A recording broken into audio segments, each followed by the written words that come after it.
नमस्कार दोस्तों, मैं नरसिंह पटेल आप सभी लोगों का इस प्लेटफॉर्म पर स्वागत करता हूं।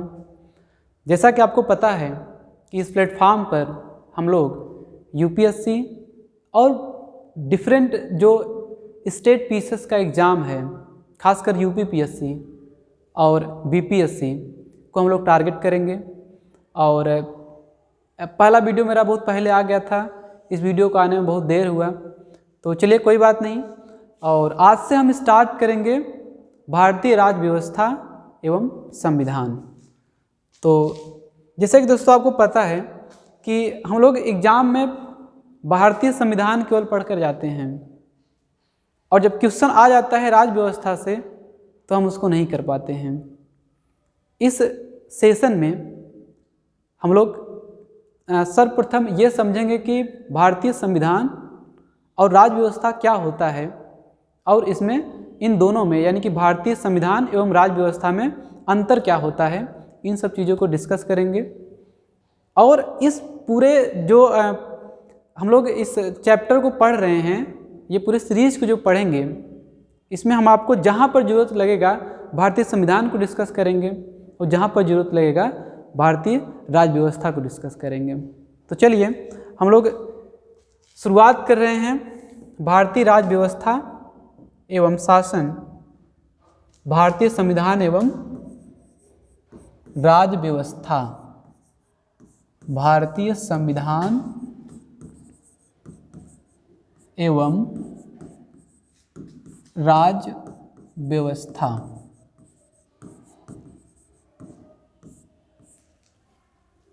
यानी कि इंडियन कॉन्स्टिट्यूशन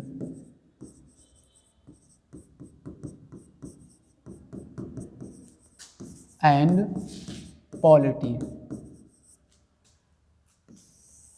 ये देखिए पेपर सेकंड में आएगा आपका, जो जीएस पेपर सेकंड है उसको हम लोग कवर कर रहे हैं। भारतीय संविधान एवं राज्य व्यवस्था खंड से हम शुरुआत कर रहे हैं। और मैं आपको बता देना चाहता हूं कि ये जो हम लोग पढ़ रहे हैं इसमें पीटी और मेंस को दोनों को टारगेट कर रहे हैं। पीटी और मेंस को दोनों को टारगेट करेंगे। और आपको नोट्स को ठीक से अच्छे से रिवाइज करना है, पढ़ना है। तो चलिए स्टार्ट करते हैं। सबसे पहले ये देखते हैं कि भारतीय राज्य व्यवस्था होता क्या है, या पहले भारतीय संविधान देख लेते हैं।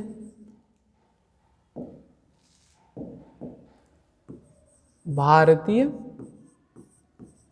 संविधान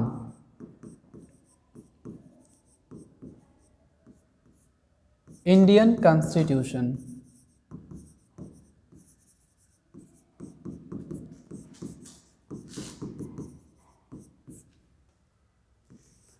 क्या होता है ये इंडियन कॉन्स्टिट्यूशन?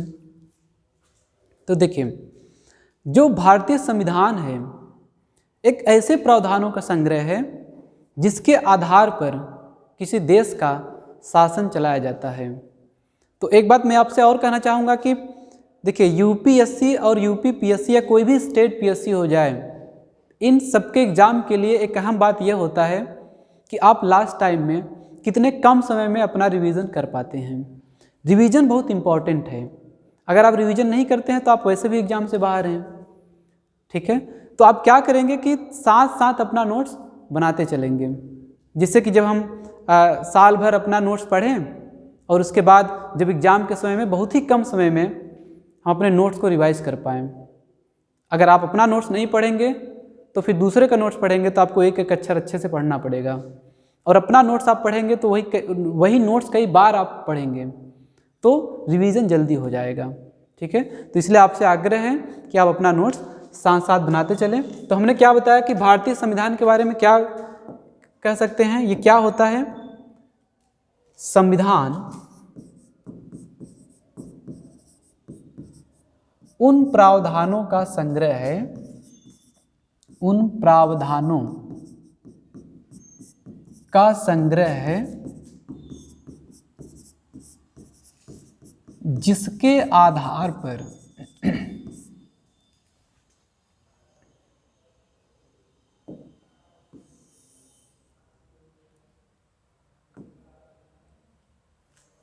जिसके आधार पर किसी देश का, जिसके आधार पर किसी देश का शासन चलाया जाता है, जिसके आधार पर किसी देश का शासन चलाया जाता है। अब देखिए, अगर इस बात को हम लोग गौर करें, अच्छे से पढ़ें इस लाइन को, तो संविधान क्या है? कुछ उसमें प्रावधान होंगे, प्रावधानों का संग्रह है, जिसके आधार पर किसी देश का शासन चलाया जाता है। भारत का शासन जिस प्रावधान के अनुसार चलाया जाएगा उसे बोलेंगे हम लोग भारतीय संविधान। तो देखिए, इसमें एक वर्ड आया है प्रावधान। तो प्रावधान का क्या मतलब होता है? प्रावधान का मतलब होगा कि संविधान में कुछ भाग होंगे, ठीक है। जैसे कि आपको पता है कि संविधान में टोटल जो भाग हैं, ये कितना भाग हैं? 22 भाग हैं, ठीक है। इसमें कुछ अध्याय होंगे। भाग के अंतर्गत क्या होगा? अध्याय होगा। इसको अंग्रेजी में बोलते हैं पार्ट, और इसको बोलते हैं चैप्टर।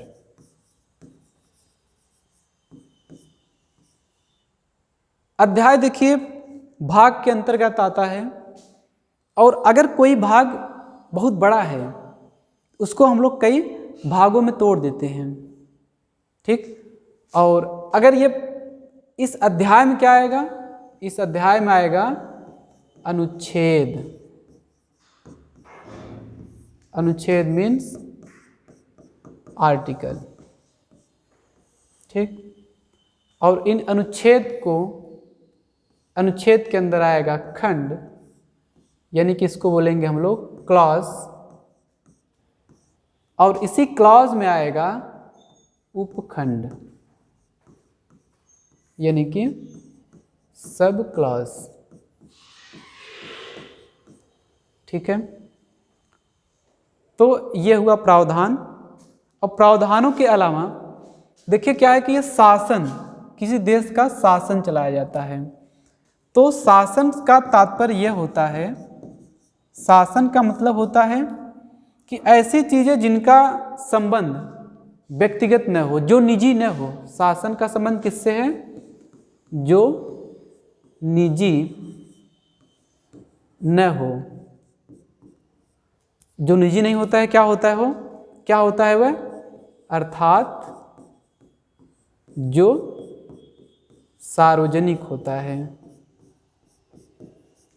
अर्थात जो सार्वजनिक होता है। अब देखिए सार्वजनिक क्या होता है? जो सार्वजनिक होता है, हमको क्या देखना है कि सार्वजनिक क्या होता है। सार्वजनिक का मतलब होता है कि जो सबके लिए हो। सबके लिए क्या होता है? सबके लिए होता है शिक्षा, जैसे कि एजुकेशन, शिक्षा हो गया, ठीक। अर्थनीति हो गया, अर्थनीति। तो ये चीजें जो होती हैं ये किसी एक व्यक्ति के लिए नहीं होता, ये सार्वजनिक होता है। और जो सार्वजनिक होगा उसे क्या बोलेंगे? शासन बोलेंगे, ठीक। तो संविधान क्या हुआ कि संविधान ऐसे प्रावधानों का संग्रह है जिसके आधार पर किसी देश का शासन चलाया जाता है, ठीक है। अब देख लेते हैं कि राज व्यवस्था क्या है। राज व्यवस्था यानी कि पॉलिटी। देखिए जो राज व्यवस्था है वह संविधान का व्यवहारिक प्रयोग है। व्यवहारिक प्रयोग मतलब कि जैसे जब संविधान को लागू किया गया था तो संविधान को लागू करने के बाद बहुत सारे मुद्दे थे, बहुत सारी समस्याएं थी जो बाद में उभर कर आती हैं। वो पहले नहीं थी लेकिन बाद में वो समस्या और मुद्दे उभर कर आए, और इन सभी मुद्दों और समस्याओं को सामाजिक रूप से राज व्यवस्था कहा जाता है। ठीक, तो आप लिख लीजिए कि राज व्यवस्था यह संविधान का, यह मतलब राज व्यवस्था संविधान का व्यावहारिक प्रयोग है। संविधान राज व्यवस्था का राज व्यवस्था संविधान का व्यावहारिक प्रयोग है। ठीक है, संविधान के लागू करने के क्रम में, संविधान के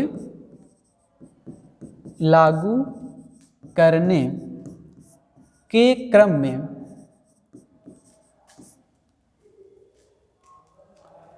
जो मुद्दे और समस्याएं, जो मुद्दे और समस्याएं उभर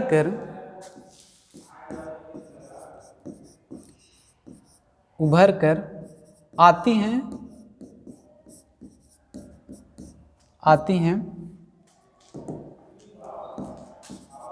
उन सभी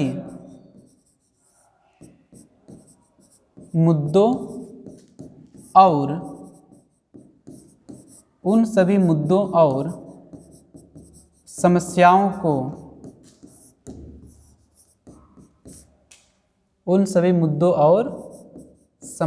को सामूहिक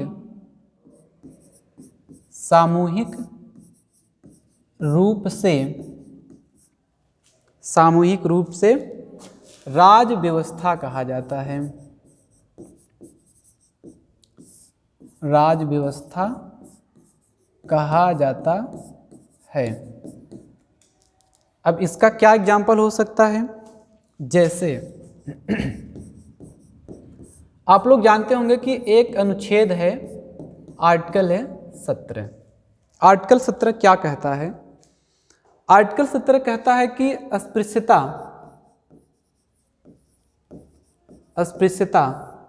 एक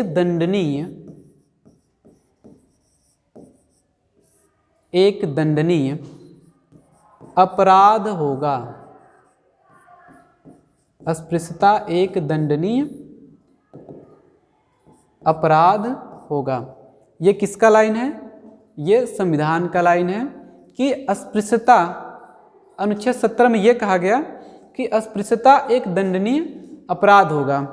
लेकिन एक बात यहाँ पर ध्यान देने योग्य है कि अस्पृश्यता क्या है, अस्पृश्यता क्या है या अस्पृश्य कौन है, इसका उल्लेख संविधान में कहीं पर नहीं किया गया। संविधान में इसका उल्लेख नहीं किया गया कि कौन अस्पृश्य है, और इसके लिए अगर यह अपराध है तो इसके लिए दंड क्या होगा, इसके लिए भी कोई भी प्रावधान नहीं किया गया। तो जब संविधान को लागू किया गया तो ये एक मुद्दा बना कि भाई बताइए कि अस्पृश्यता क्या है, और कोई व्यक्ति अगर अस्पृश्यता का उल्लंघन करता है तो उसके लिए दंड का क्या प्रावधान होगा। तो संसद ने इसके लिए कानून बनाया है। संसद ने कानून बनाया है। कब बनाया ये कानून? 1955 में। संसद ने कानून बनाया 1955 में, और उसका नाम रखा अस्पृश्यता निवारण अधिनियम। अस्पृश्यता निवारण अधिनियम 1955। और इसी अधिनियम में संसद ने बताया कि अस्पृश्यता क्या है, और उसके लिए इन्होंने दंड का प्रावधान भी बताया कि अगर कोई व्यक्ति अस्पृश्यता का उल्लंघन करता है तो उसके लिए दंड का क्या प्रावधान होगा। तो संसद के इस कानून के अनुसार अस्पृश्यता का संबंध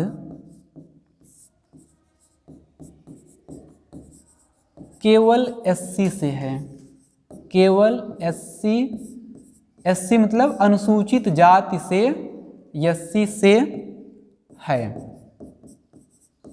अब आप बात को समझिएगा कि यहाँ पर एसटी को नहीं रखा गया इस कानून में, इस कानून में एसटी को बाहर रखा गया।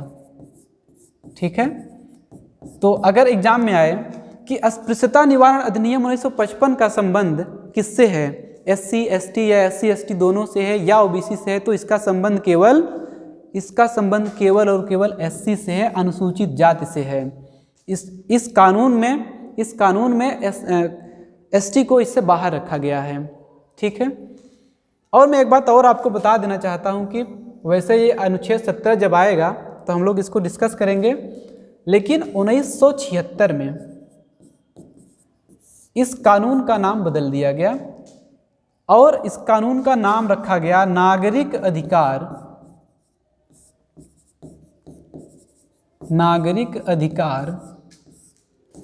संरक्षण अधिनियम, नागरिक अधिकार संरक्षण अधिनियम। ठीक है, और ये 1955 का है तो इसका 1955 ही रहने दिया गया। ठीक है, 1955 का एक कानून है अस्पृश्यता निवारण अधिनियम 1955 के नाम से। 1976 में इसका नाम बदलकर नागरिक अधिकार संरक्षण अधिनियम कर दिया गया। अब सवाल ये उठता है कि एससी को तो रखा गया इस कानून के अंतर्गत अस्पृश्यता निवारण अधिनियम 1955 में, लेकिन एसटी को नहीं रखा गया। तो एसटी के लिए 1989 में एक कानून पारित किया गया, अनुसूचित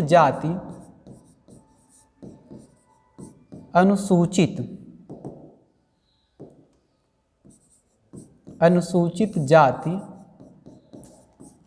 यानी कि एससी / अनुसूचित जनजाति, अनुसूचित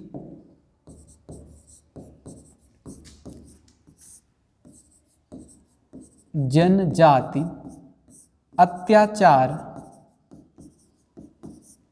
अत्याचार निवारण अधिनियम।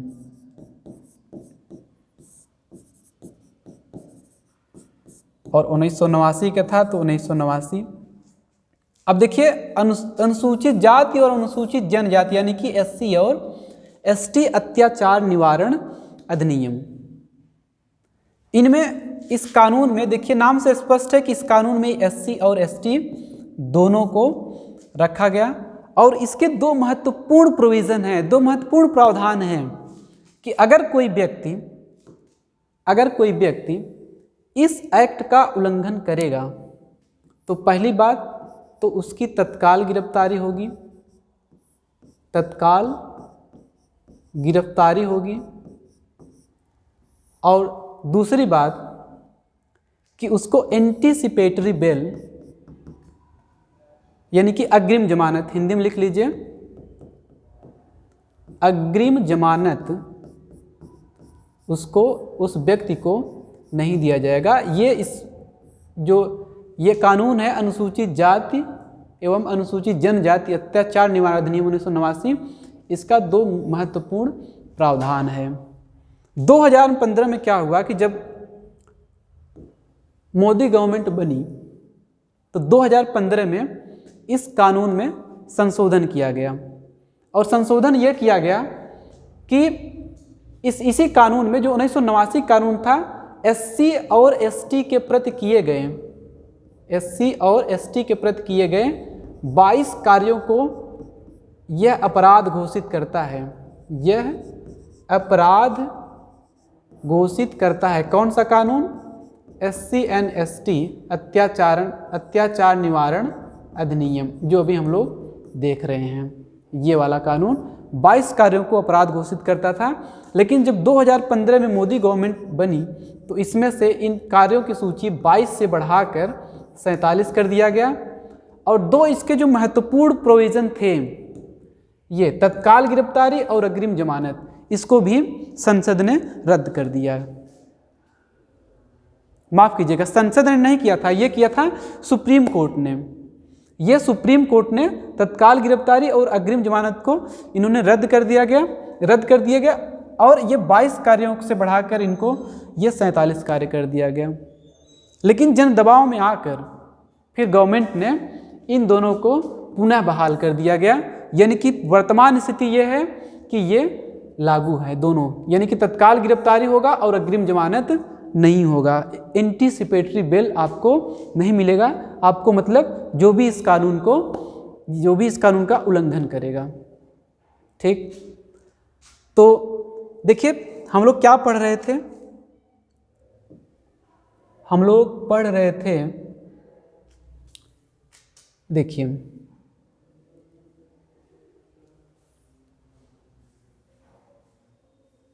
राज व्यवस्था किसे कहते हैं, ये चीज़ पढ़ा। तो राज व्यवस्था क्या है कि जो संविधान को लागू करने के क्रम में जो मुद्दे और समस्याएं उभर कर आती हैं उन्हीं को क्या कहा जाता है, सामूहिक रूप से उन्हीं मुद्दों और समस्याओं को क्या कहा जाता है, राज व्यवस्था। तो उसी के क्रम में हम लोगों ने देखा कि अस्पृश्यता, अनुच्छेद 17 में कहा गया कि अस्पृश्यता तो एक दंडनीय अपराध होगा, लेकिन ये संविधान में कहीं नहीं कहा गया है कि अस्पृश्यता के लिए अस्पृश्यता क्या है या उसके लिए किस दंड का प्रावधान होगा। तो उसी के क्रम में 1955 में संसद ने कानून बनाया अस्पृश्यता निवारण अधिनियम। इसका संबंध किससे है, केवल एससी से है, और फिर एसटी को इससे बाहर रखा गया इस दायरे से। फिर 1989 ईस्वी में 1989 में अनुसूचित जाति एवं जनजाति अत्याचार निवारण अधिनियम बनाया गया। ठीक है, और इसमें इसका ये जो प्रोविज़न है, अब हम लोग इसको फिर से डिटेल में डिस्कस करेंगे जब आर्टिकल 17 आएगा। ठीक है, मैं आपको केवल ये बताना चाहता था कि मुद्दे और समस्याएं क्या हैं। इसी प्रकार एक मुद्दा और भी है, और ये मुद्दा ये है कि आर्टिकल 21 को लेके, आर्टिकल 21 का क्या मुद्दा है, आर्टिकल 21 है जीवन का अधिकार।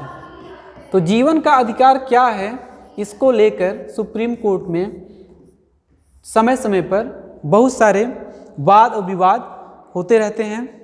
तो सुप्रीम कोर्ट ने भी जीवन के अधिकार पर कुछ फैसला दिया है, उनको हम लोग जब आर्टिकल 21 आएगा तो उसको पढ़ेंगे। तो मुझे आशा है कि आपको ये संविधान क्या होता है और राज व्यवस्था क्या होता है इसमें अंतर समझ में आया होगा, और आप लोग प्रॉपर नोट्स बनाते चलें।